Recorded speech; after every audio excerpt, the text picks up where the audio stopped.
Hello, Tom Lavecchia here with the latest edition of the New Theory podcast. I am really excited about this next guest today, Stephen Grasse, author of Brand Mysticism. And I got to be honest with you, you're not going to know who he is, okay? You're not going to know who he is. And I got a feeling that's kind of by design, but you will know the brands that he represented. So I kind of like his book. He's like, even a bonehead can do it. I'm kind of a bonehead, so it got kind of resonated with me. But just some of them are Hendricks gin, which is my favorite gin. I almost thought it was like a joke when I found out he represented Hendricks. I was like, he's probably the reason why I'm drinking it. Sailor Jerry rum, Narragansett beer, and many, many more. Stephen Grasse, welcome to the New Theory podcast. How you doing today, buddy? I'm doing great. Thanks for having me. So, okay, like I said, I'm very excited. I'm a big Hendricks drinker. It's called. It's pronounced Narragansett, by the way. Narragansett. Narragansett. It's a New England, Rhode Island beer. Well, you revived that. That was more of a revival, correct? Absolutely. Yes. Yes. Okay, so we're going to jump right in. Now, for the, we're not all so inclined. I have a small marketing agency. I know a little bit about branding to be dangerous. What is a brand? What is branding? Let's start off with that, Stephen. What is a brand and what is branding? Yeah. Well, I mean, if there's no brand, it's just a commodity, right? So a brand is a way that a commodity identifies itself and distinguishes itself amongst other commodities. So, I mean, that's, I guess, the rudimentary definition of what a brand is. Love it. Now, why is it important? Because, okay, I differentiate myself versus the pack, and that's great. That just kind of gets into the dance. You kind of took it to a whole nother level with the brands that you marketed. So, how do you differentiate yourself, which is Well, great. okay. I just heard this statistic the other day. There are now 6,000 different gins in the world. Damn. And there are 500 new ones coming on board every year in America alone. Okay.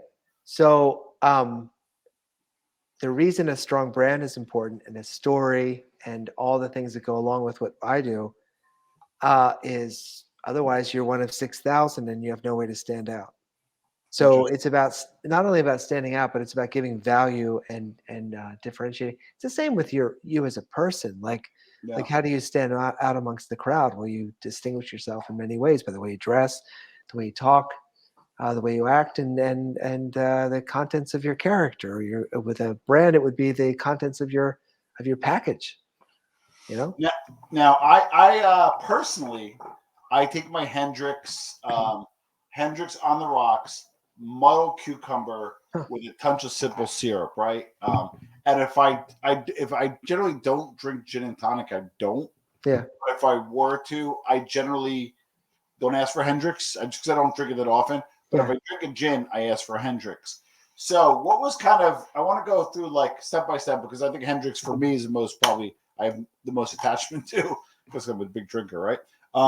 And how did you start off? Like, what was your positioning? What were some of the challenges? What were some of your failures? And how did you kind of get Hendricks to where it is today?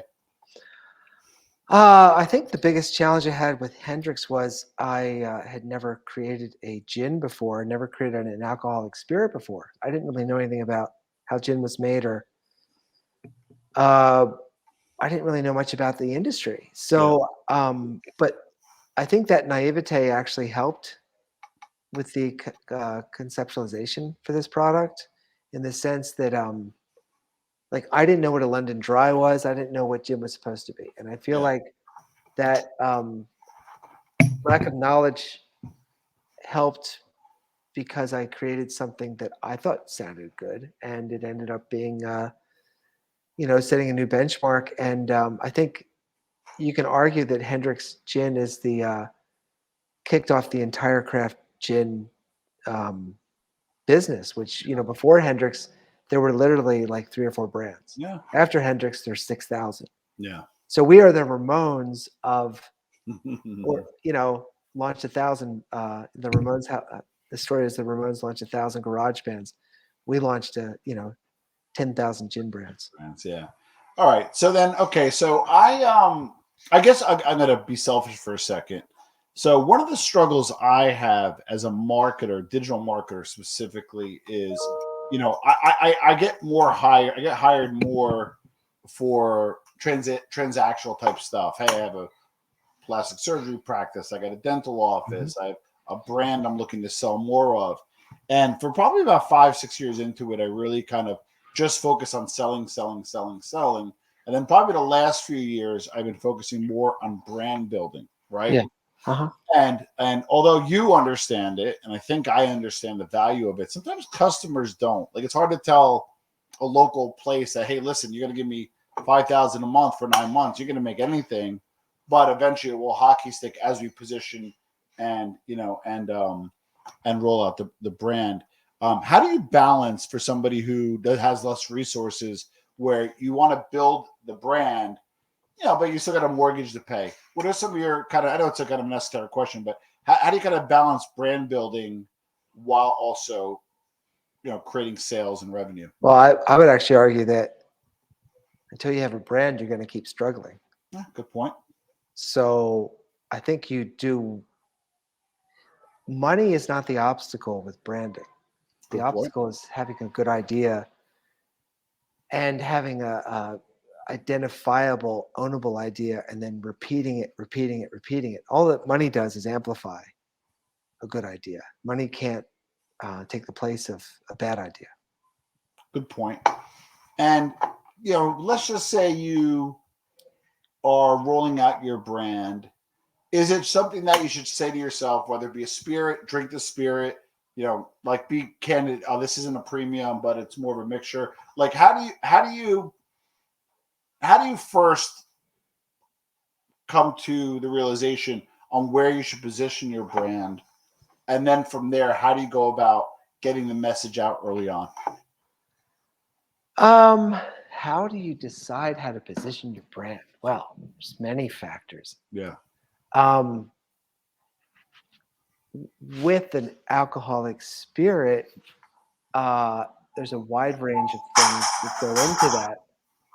So, for instance, you sort of look at the segment of the market you wish to, where you think there's uh, opportunity.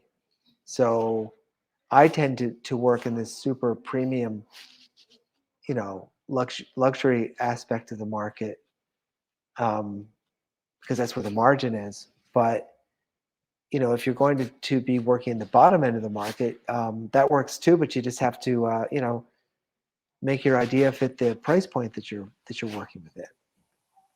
So, it all depends on you have to have your brand fit the market or the niche that you're trying to fit. The right market fit. Yeah. Why do good products? Why do good products that are solid products in the categories often fail? In your opinion? Because they didn't hire me. There you go. I think I think a lot of people underestimate how long it takes to make something stick in the market, and they run Yeah. out of funds. So again, what you want to do is create an idea, an identity that's as sticky as possible so that it gets momentum in the market, because if you don't do that, you're going to have to throw a lot of money at it for anyone to ever see it.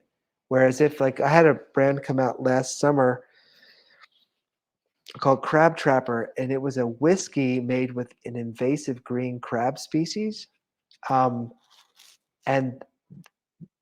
this whiskey captured the imagination of the press.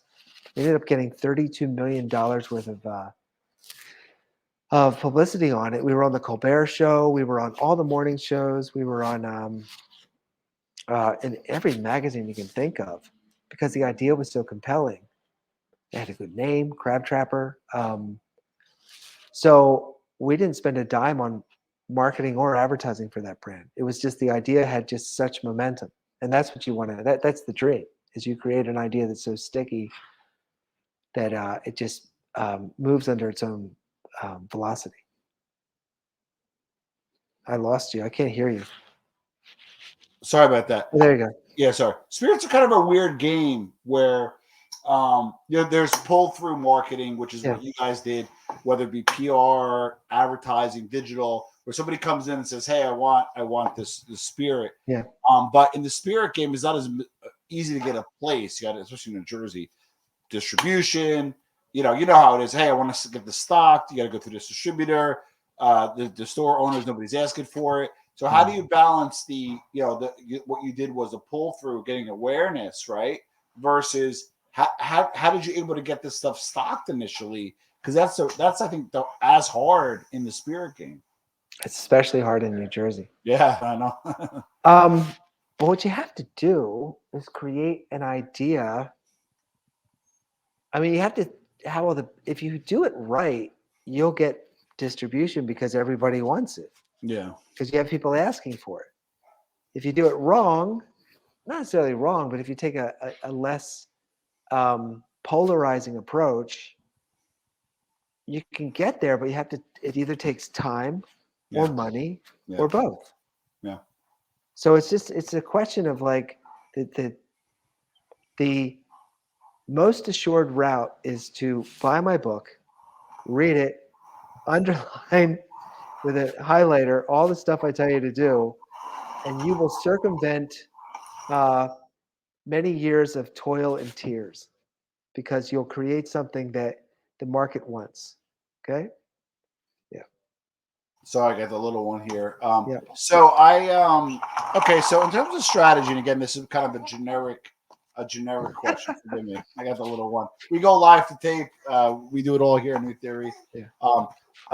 In terms of spirits, right? Because I've filtered everything you're saying, and I'm calling me Mr. Practical. But do you like to go to like an inch wide, mile deep theory, where like, hey, you know what? Let's just do corner of Seattle. Let's just supermarket there. Let's get it stocked. Let's get it used. Get some use cases. See where it fits, and then expand. Right? That's inch wide, mile deep. Or you more? No. Let's just do a little bit throughout the country, and just see what kind of sticks, and then follow where it is. What strategy have you employed in the past, and what have historically worked for you on rolling out a national brand?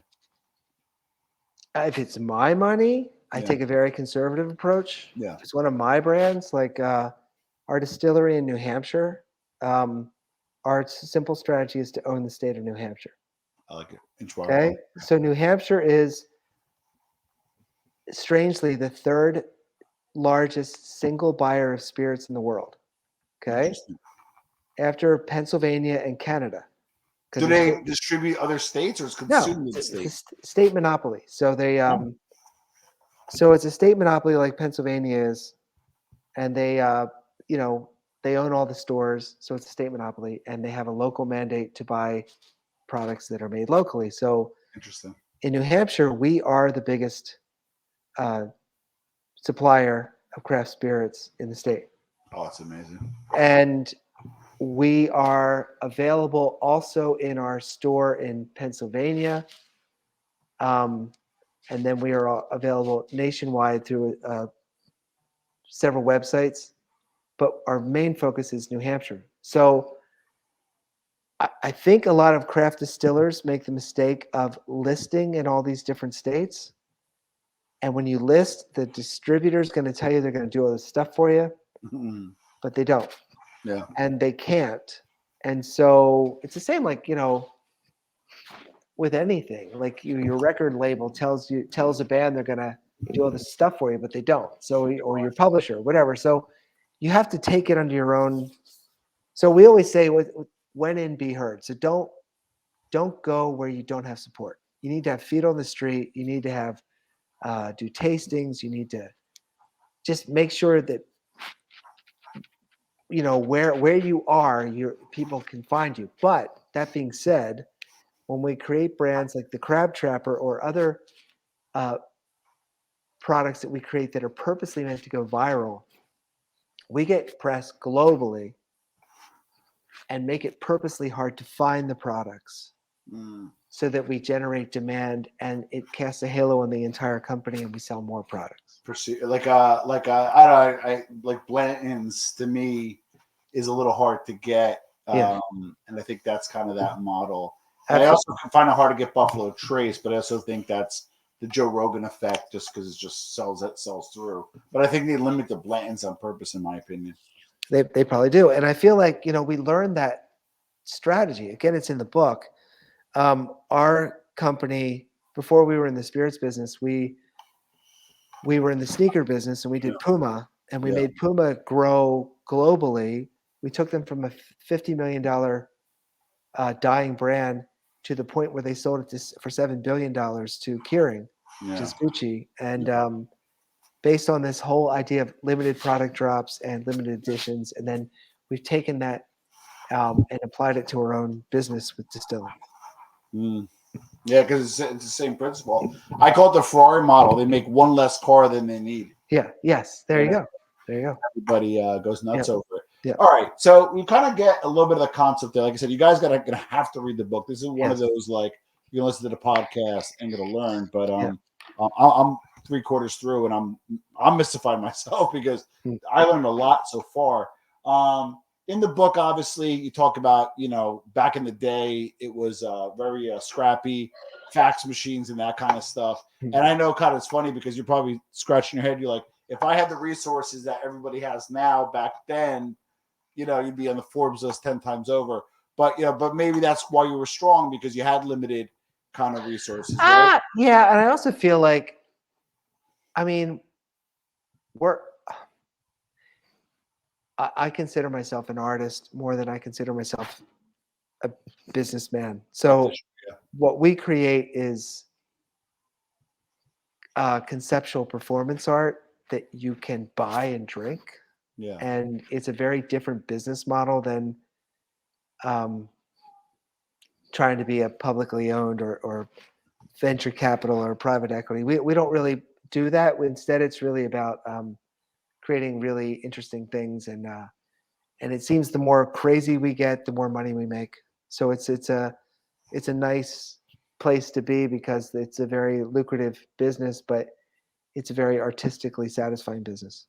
Well, that's why in the book you're like, make sure you follow everything in this book. And by the way, everything in this book is total BS, which I love. And I kind of get that dichotomy. But I want to get your feel for the mediums. Okay, I get the idea. You're, artistic, and you come up with great concepts, and you roll out for the ability for them to be executed. Yeah. What are the mediums that you're kind of betting big on? Are you like a TikTok guy? Are you, being serious? Like, what mediums do you like for people to roll out some of these concepts? Because the cool thing about it is, if you could come up with a local concept for your brand or business, the mediums are widely available. So I'd like to get a feel for what mediums that you'd like for messaging. I don't really think about mediums. I think I kind of look at it like the message is the message, and whatever the mediums of the day are, of course you use them to get the word out. Yeah. But that'll keep changing. Like what's relevant today won't be relevant tomorrow. Yeah. Certainly was easier before social media, I think. But also was barred entry for a lot of smaller brands. So I think social media is important. I have like a whole staff that does social stuff for us. So, but I think you can communicate directly with people, but there's no centralized way of, like, in some ways it's harder to get attention now because it's, magazines don't exist anymore, all that stuff. Yeah. It's a different world. Good point. So, okay, so you're agnostic on the medium, so the messaging becomes important. Yeah. So what about for yourself? Now, you are obviously top of your game. Warren Buffett also talks about businesses he likes to get into. He creates a moat around the business. And I kind of have a feeling that part of your strategy for your brands is to create a moat around the brands, which is very difficult to do. What are some recommendations to build a moat around your brand if possible? I'm not sure I understand what you mean by that. What is a moat around the brand? A castle has a moat around it, Sure. and the way to get entrance is through the drawbridge. So obviously, the higher barrier to entry, or just hard to compete with, and that's kind of like one of Warren Buffett's founding prophecies, if you will, or business, I guess, lessons. Well, so, I think what we do to fortify ourselves is, and again, this is what the entire gist of the book is our ideas are not based on trends or based on what other people are doing. They're based on really like weird personal concepts. Quirkiness. And you can't, once you have a brand that's working, like a brand like Hendricks, Yeah. It's hard to rip it off or replicate it because it was created in such a unique fashion in itself. Yeah. So you can't just mimic it because it's totally on its own. Good And point. I feel like that's what you need to do to fortify yourself, is to create original ideas that no one else is, don't follow trends, but just be on an island by yourself. Kind of create the trend. Now, some of the brands that you worked with, again, you were very innovative on your approach, very innovative on your execution, and you talk a little bit about like Puma, for example. What about if somebody has more of a mature brand or mature business they're looking to turn around pretty quickly? They read the book. What are some of the lessons that they can learn on how to Well, make? there's always, okay, so we've taken many brands that are uh, that have heritage and that are old. So it's a big chapter in the book on, before we were in spirits, we were also in cigarettes, tobacco. Yeah.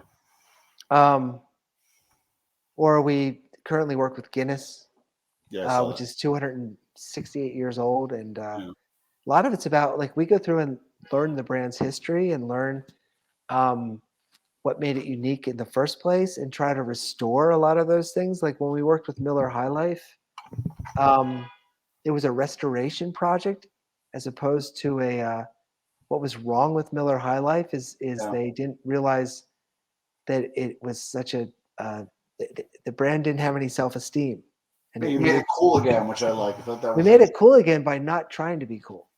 Yeah. Yeah, you didn't change the likeness. You didn't No, change we the actually label. You didn't change the flavor. we did we redid all the packaging, and Not even notice. we took things away and made it very simple, Yeah. as opposed to it being like we weren't trying to appeal to Gen Z or whatever. We just made it very.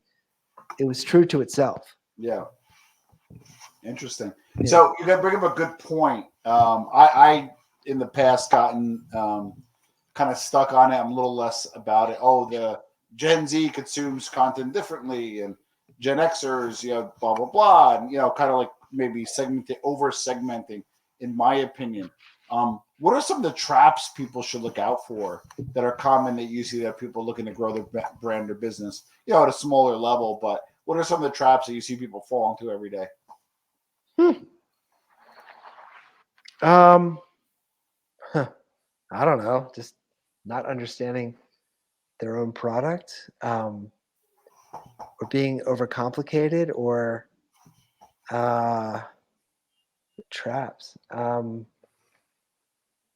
I think people underestimate what it takes to break through, and I think people don't have the patience that when you do break through, don't keep changing. Just keep pounding the message home. You Yeah. know, brands that we all know and love, they're great and they're 100 years old because there's a core element to it that they just keep persisting with, like Coca-Cola. You know, so many brands like that they understand who they are and their essence, and then they just keep pounding it home. So Yeah, I often heard stay consistent in your messaging and be dynamic in your approach. There might be different ways to get the yeah. message across, but the message has to stay the same. You've been through a lot. Like you've done a lot. What has to happen to excite you these days? You know what I mean? Like, and it's not. I can tell it's not just about money. It is not just a cool idea. It's not a trend. What's got to really excite you and get you out of bed these days? Because you're at a different operating at a high level. I wanted to ask you that. Um, oh, I get excited by any challenge that seems impossible. Yeah, Or we get a lot of requests to create brands from scratch, and I get excited by intelligent clients that let us do our job. Yeah. Um, and I get excited by my own projects uh, because we get to tinker and try things, and then we can take what we've learned to our corporate clients and say firsthand that we know this works because we've done it. Yeah. Um, I get excited too by like we have 2 retail stores, and I enjoy the day-to-day or week-to-week challenge of putting things out and seeing if it actually worked, you Yeah. know? Yeah. So, because it's not so much like with a lot of the big corporate clients, it's theoretical to a degree. Correct. Whereas with the smaller stuff that we do for ourselves, it's That's really cool. fun to see it actually like when the Crab Trapper blew up and it just kept going.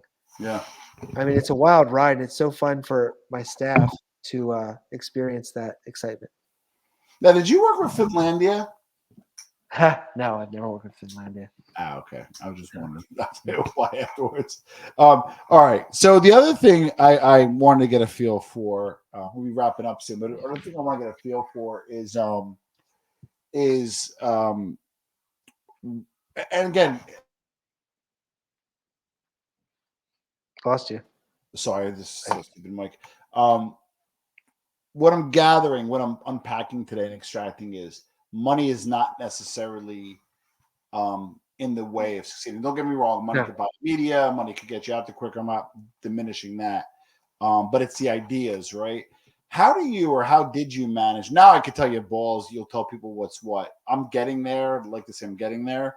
But sometimes we'll also have an idea, um, and we'll be at conflict with the client, and then sometimes we'll acquiesce because they're cutting the check. It's like, you know what? We're letting you know this is gonna fail. It's your money, and like it's gonna fail. Like, you know what I mean? Like if it fails, don't blame us. But how do you manage like kind of active or dynamic disagreements with direction of ideas and execution with well-paying clients? I'm kind of Eh, interested in that. Um, I think at this point, you're not gonna hire me if you don't. Trust you. Our work is so well known that you hire us for a reason, and Yeah. that we rarely like we don't take on a project if we don't have that mind meld going. Okay. And if we do, um, it's a really great collaborative process. And we also hire very like-minded people to work with us. So we give them a specific test when they come on, and we can Oh, kind of nice. tell what books they've read and what film directors they like, and I can Kind of like a pretty much, Wonderlick, but for creatives. yeah. And if you like certain artists, if you mention them, I'll never hire you. Interesting. Yeah. Or if you're from New Jersey, I probably won't hire you. Oh no, we're a I'm just kidding. incontrovertible. Yes. We're an incontrovertible lot. Yeah, Um, yeah, yeah, yeah.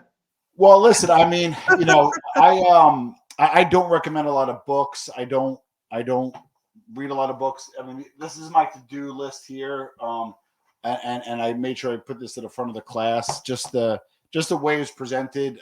Your team sent over this beautiful box. It was just everything about it. And even the title "Cultivate Creativity, Intoxicate" the audience, which I love. My father, rest in peace, said, if you want to get the truth out of somebody, get them drunk. Not saying it'll get everybody drunk, but where you're intoxicating them with your ideas. So I'm going to put a link below for Yeah, brand please do. Mysticism. You can find it on Amazon. But if those Yep. people that want to find Steven, find you maybe on social media or your company, how can they find you?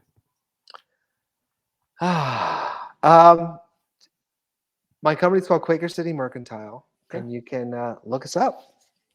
Beautiful. I'll put a link for that. Yeah, Quaker City Mercantile. Mercantile. Yeah. I mean, where'd you grow up? Where are you from originally, Steven?